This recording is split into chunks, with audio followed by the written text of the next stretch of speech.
समुद्र मंथन के दौरान जब एक के बाद एक दिव्य रत्न निकल रहे थे, तब पूरा ब्रह्मांड आश्चर्य से भर गया था। लेकिन क्या आप जानते हैं कि इन रत्नों में कुछ ऐसे भी थे जिनका रहस्य आज तक बहुत कम लोग जानते हैं? छठा रत्न था कामधेनु, स्वर्ग की दिव्य गाय।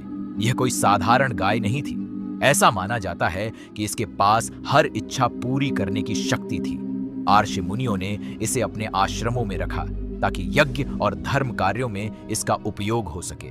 इसके बाद प्रकट हुआ सातवां रत्न, उच्चैःश्रवा घोड़ा। यह घोड़ा पूरी तरह सफेद था और उसकी चमक बिजली की तरह थी, इतना शक्तिशाली और तेज कि देवताओं के राजा इंद्र ने तुरंत इसे अपना वाहन बना लिया।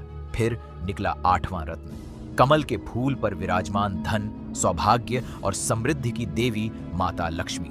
जब माता लक्ष्मी प्रकट हुई तो देवता, असुर और आर्षि सभी उनसे विवाह करना चाहते थे, लेकिन लक्ष्मी जी की नजर केवल एक पर जाकर रुकी।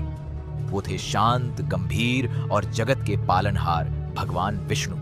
माता लक्ष्मी ने बिना किसी संकोच के भगवान विष्णु के गले में वरमाला डाल दी और उसी क्षण से वे लक्ष्मी नारायण कहलाए। इसके बाद निकला नौवां रत्न, वारुणी देवी, जो मदिरा की देवी मानी जाती हैं। जब वारुणी प्रकट हुई तो देवताओं ने उन्हें स्वीकार करने से मना कर दिया, क्योंकि नशा मनुष्य की बुद्धि और विवेक को नष्ट कर देता है। लेकिन असुरों ने अपनी तामसिक प्रवृत्ति के कारण उन्हें खुशी खुशी अपना लिया। कहा जाता है कि यहीं से असुरों के पतन की शुरुआत हुई। इसके बाद समुद्र से प्रकट हुआ 10वां रत्न, चंद्रमा।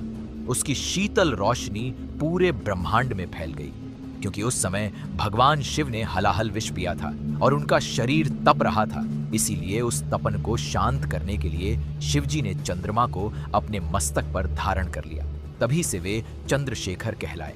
इसके बाद प्रकट हुए भगवान धन्वंतरी, जो आयुर्वेद के जनक माने जाते हैं। उनके हाथ में एक स्वर्ण कलश था जिसमें भरा हुआ था अमृत। अमृत को देखते ही असुरों ने वह कलश छीन लिया और भागने लगे।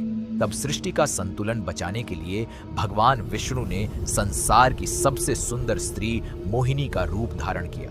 मोहिनी की सुंदरता में उलझकर असुर सब कुछ भूल गए और उसी अवसर का फायदा उठाकर भगवान विष्णु ने सारा अमृत देवताओं को पिला दिया और इसी के साथ देवताओं की विजय और असुरों की हार तय हो गई। दोस्तों, यही है समुद्र मंथन के 14 दिव्य रत्नों का रहस्य।